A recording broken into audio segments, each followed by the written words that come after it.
What warranted this comeback sa running? Well, di naman ako nag-stop sa running, but It's a lifestyle. Yeah, it's a lifestyle. So it so happened na na-meet ko si Mike, and so we come up with the idea.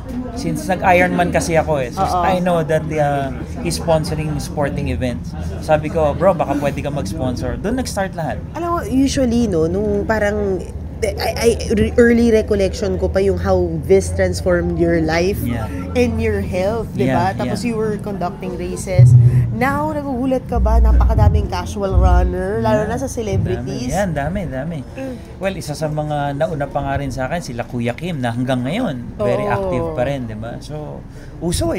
Marami nang napapaisip kung 5 years from now, anong klase yung katawan natin pag pinabayaan natin. Actually, yung you versus you, maganda nga yung topic nyo and yung theme ninyo kasi parang, and sinasabi nyo nga parang it's something light, you can bring your whole family dahil ang daming nag-scrutinize yung parang inaano yung mga nag-uumpisa palang tumakbo. That's right. Diba? Yung parang minamaliit nila. Anong masasabi mo tungkol doon?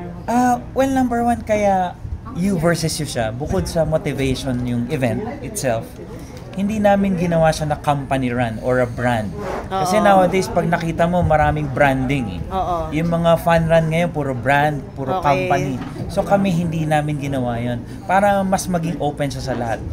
Anong masasabi mo lang doon? Yung parang mga sinasabi, hindi naman marathon yan, ano naman yan? Well, ngayon kasi marami na talagang magaling sa social media. So marami nang ma-comment. So, alam mo, minsan, pag inisip mo, worth it pa bang patulan, di ba? Kasi ang marathon talaga is 42K, di ba? So pag sinabi nila na pag sinabi nilang ang 42K marathon, pag sinabi nila yung 10K naman, sinasabi rin nila marathon.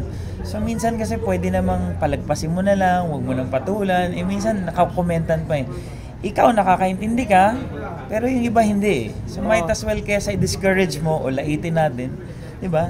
Tahimik na lang. Ikaw magiging tahimik ka, pero grabe yung ginagawa mo, nag-Ironman ka pala. Hallelujah, by the grace of God. So, yun kailangan Tsaka pag na-hook ka nga, hindi na siya pabigat. Hindi na siya diet, hindi na siya burden, hindi na siya mahirap. So, may enjoy mo na yung sport at hindi ka nagda-diet. Lahat kinakain ko pa rin. Yun yung masarap pag nag-exercise ka. Kahit ano kinakain ko. Hindi rin madali mount nitong mga run kasi it's a different kind of event. Yeah. Diba? But you've been a veteran already sa pag-mount. How many events have you mounted? Marami na. I think it's almost 100 na. Correct. Nalala ko yun. You would promote that before. Correct. In different TV stations. Nakaka-promote tayo. How many years ago was that?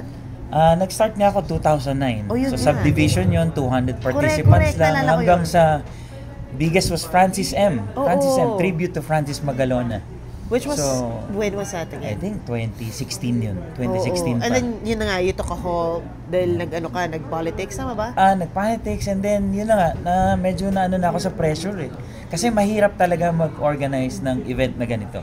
And sa mga gustong pasukin tong pag-organize din, ano yung masasabi mo about that? Naku, wag nyo pong papasukin to pag hindi nyo na-experience ang running itself. Marami kasi ginagawa negosyo to. Nag-organize sila just for money. Pero dapat alam mo yung heart ng mga runners. Para kung saan, pag na-invite mo sila, na-explain mo kung ano yun, dinaanan mo rin yung hirap. So, hindi siya madali. So, dapat alamin nyo muna. Actually, the running itself, the sport, it's no joke. One of the serious sport ang running. So, sabi nila, gusto kong mag-running kasi gusto kong maging fit. Baligtad din po yun, You need to be fit to run. Kaya marami na aksidente ngayon, puyat, pagod, tumatakbo, napapagod ng gusto, over fatigue because hindi nila alam kung paano enjoyin yung sport ng running. So, ingat din. Maganda yun. Maganda nung sinabi mo tungkol doon. And where do you see yourself dito sa you versus you? Kasi parang full commitment ka na ulit. Di ko alam Yun na nga, sabi ko, hindi tayo may hawak ng buhay natin So it so happened, yung binigay ni Lord ngayon, dito lang muna ako. Pagka napag-usapan namin na meron pang susunod, so why not? Let's pray. Follow-up lang kasi diba there are people who want to run pero mahina yung resistensya or mga hingalin. So ano po yung tips na mamibigay nyo to those who want to try? Well, number one, ang makakasagot niyan, coach talaga. Yung professional coach. Pero sa akin, pagka mahina ang resistensya mo, nagde-develop siya. Depende pa rin sa medical case ng katawan mo, di ba? So that's why you need to ask doctors, professionals, di ba? Pero you start small. You start running, walking muna. run walk ka muna. Kasi sa unang takbo mo, when you run, ang impact ng weight mo times 3 ang heavy niya sa knees and muscle mo. So yun ang impact niya. Lalo na kung mabigat ka, medyo malaki ka, mas masakit yun. So mararamdaman mo talaga yung pain. Kaya nga sabi nila, no pain, no gain. Pag naramdaman mo yung pain, ibig sabihin may growth yun. May challenge siya. Pag may challenge siya, may experience mo naman yung change after that. So slowly but surely siya. Yung sinabi mo nga, mag-uumpisa to para sa mga fit to na gustong, 'di ba, to go into this sport. But you also started when you were heavier. Ah, yes. So how was that for you?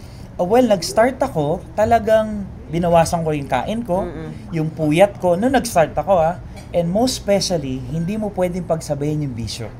So nag-quit muna ako ng Yossi. Grabe rin ako manigarilyo, grabe ako minom, pero ang kagandahan sa sport, ituturo niya sa'yo kung paano mo disiplinahin yung sarili mo. So hanggang sa yun pag na-reach mo na yung level na energy na kaya ng katawan mo, pwede mo nang kainin yung mga gusto mong enjoyin kainin And then doon ka na nagtuloy-tuloy. Doon na ako nagtuloy-tuloy. Oo. So kumbaga, yung sport itself, siya yung magtuturo sa'yo to make the change. Hindi siya magiging mahirap. Slowly but surely. Alright. Thank you so much. Thank you po. Walang B-roll. Okay lang. Sulatin naman namin. Okay. Para doon sa camera. Video sa sa video, invite po kayo. Invite. Join. Sige, ganito. Sige, magkita-kita po tayo. Registration is still ongoing. You can scan the QR code. Ang ating registration partner is Run Rio. Race roster po yan. So, professional yan pagdating dyan. Oo. So, super easy lang. Step 1, 2, 3, registered ka na. May race kit claiming. Padadala namin sa race kit mo. That's it. So, you're ready. Kita-kits tayo July 20 po yan. Registration is until July 10 only. So, wag kayong pauli. Thank you.